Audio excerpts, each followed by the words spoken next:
Te souviens-tu de Leicester en 2016? D'autres clubs venus de nulle part ont marqué l'histoire en devenant champions dans les plus grands championnats européens. Voici l'histoire de ces clubs improbables devenus champions contre toute attente.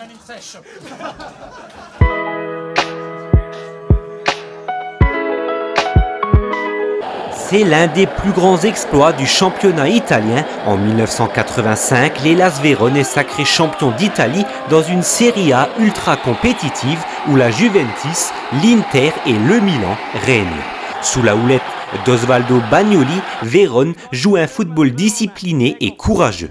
Des joueurs comme Preben Elkjær Larsen, Hans-Peter Briegel ou Antonio Di Gennaro brillent dans une équipe sans grande star. Cette saison reste mythique aussi parce que, pour éviter les soupçons d'arrangement après le scandale du Totonero en 1980, les arbitres étaient désignés par tirage au sort pour la première fois et non plus par décision de la commission arbitrale. L'Hellas devient le seul petit à briser la domination des géants italiens. Un braquage à l'italienne.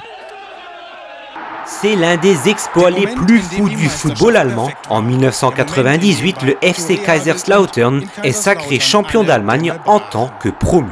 L'équipe venait à peine de remonter de D2, une saison dorée avec Otto Rehhagel sur le banc du FCK. Lautern bat le Bayern dès la première journée et ne lâchera jamais la tête du classement. Avec des joueurs solides comme Olaf Marschall, Cyriaco Sforza, Andreas Brehme ou encore le jeune Michael Ballack, Kaiserslautern écrit l'histoire en devenant le seul promu champion de l'histoire de la Bundesliga.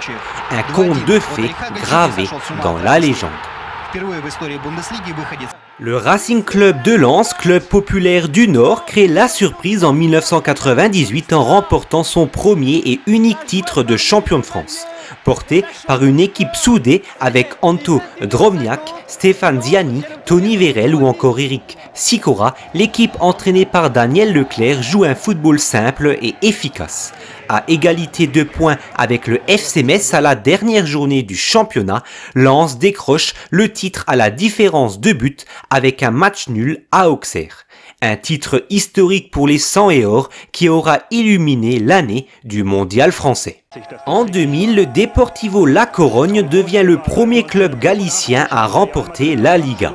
Dans un championnat dominé depuis toujours par le Real Madrid et le Barça, ce titre est un séisme dans le football espagnol. Sous les ordres de Javier Irureta, le Depor joue un football technique et intelligent porté par Djalminha, Roy Mackay ou encore Fran. Le club termine avec 69 points, soit l'un des plus faibles totaux pour un champion, mais devant tout le monde et surtout devant les deux cadors, le Real et le Barça. Le Riazor explose de joie et La Corogne s'impose comme l'un des clubs les plus redoutés d'Espagne pendant plusieurs saisons, atteignant même une demi-finale de Champions League en 2004, battue par le FC Porto, futur lauréat cette saison-là. Une ère dorée initiée par ce titre totalement inattendu. En 2001, Boavista réalise l'exploit ultime au Portugal, devenir champion devant les trois monstres historiques que sont Benfica, Porto et le Sporting. C'est le seul club depuis les années 1940 à avoir brisé ce trio victorieux. Coaché par Jaime Pacheco, l'équipe se distingue par un jeu physique, structuré, parfois rugueux, mais diablement efficace. Star du titre, Pedro Emanuel, Petit, Elpidio Silva ou encore Duda. Boavista termine avec la meilleure défense du championnat portugais et résiste à la pression jusqu'au bout. Ce titre historique restera unique puisque le club tombera quelques années plus tard dans les bas-fonds du classement après des scandales financiers. Relégué sportivement en deuxième division à l'issue de cette saison, Boavista n'a pas été en mesure de s'inscrire au sein des 4 premiers niveaux nationaux du Portugal. Marqué par une crise financière et institutionnelle depuis de nombreuses années, c'est un monument du football portugais qui pourrait une nouvelle fois s'effondrer. En 2009, personne n'imaginait le club de Wolfsburg, propriété de Volkswagen, dominer la Bundesliga. Pourtant, sous les ordres du redoutable Félix Magath, l'équipe surprend tout le monde. Emmenés par un duo d'attaque dévastateur avec Grafité et Edin Dzeko, les Loups enchaînent 10 victoires entre février et avril, dont une éclatante victoire 5-1 face au Bayern Munich. Après un succès sur le même score lors de la dernière journée de Bundesliga face au Werder Bremen, Wolfsburg devient champion d'Allemagne le 23 mai 2009, le premier Meisterschal de l'histoire du club.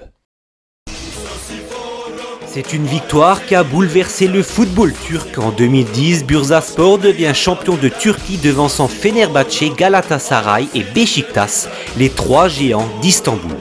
Bursaspor, club de l'ouest de la Turquie, jusque-là sans grand palmarès, s'appuie sur un collectif solidaire entraîné par Ertuğrul Saglam.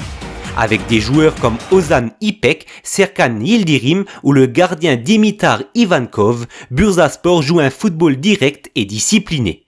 Ils arrachent le titre à la dernière journée de championnat avec une victoire 2-1 face à Beşiktaş et en profitant dans le même temps d'un match nul inattendu de Fenerbahçe face à Trabzonspor. C'est la première fois depuis 1984 qu'un club hors d'Istanbul remportait la Super League. Une fête incroyable secoue la ville de Bursa pendant de longues semaines. En 2012, tout le monde pensait que le PSG version Qatari allait tout écraser. Mais c'est le Montpellier de Louis Nicolin qui va créer la grande surprise. Avec un effectif jeune, talentueux, mais sans réelle star, René Girard bâtit un collectif solide. Olivier Giroud plante 21 buts, Younes Belhanda brille et Montpellier résiste jusqu'au bout à la pression parisienne. Le 20 mai 2012, le MHSC bat Auxerre et décroche son tout premier titre de champion de France de son histoire. Une victoire totalement inattendue, fêtée par la mythique crête orange de Loulou Nicolin. C'est l'un des plus grands exploits de l'histoire du football moderne. En 2016, Leicester City, qui avait frôlé la relégation l'année précédente, décroche le titre de Premier League. Les Foxes de Claudio Ranieri réalisent une saison irréelle avec Jamie Vardy, buteur lors de 11 matchs consécutifs, Riyad Mahrez qui éclabousse le championnat de son talent et N'Golo Kanté qui ratisse tout au milieu de terrain. Coté à 5000 contre 1 en début de saison, il surclasse Manchester City, Arsenal et Tottenham. Le titre est validé devant la télé chez Vardy après un nul entre Chelsea et Tottenham. Une véritable épopée devenue légendaire. Avec un pari ultra dominateur sur la scène nationale, Lille va déjouer tous les pronostics lors de cette saison de Ligue 1 2020-2021. Entraîné par Christophe Galtier, le LOSC s'appuie sur une défense en acier avec un Mike Maignan infranchissable et un Burak Yılmaz à la tête de l'attaque lilloise en feu à 35 ans.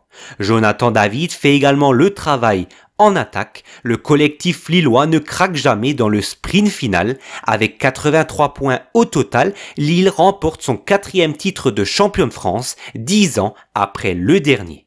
Un exploit de sang-froid, de rigueur et de cœur.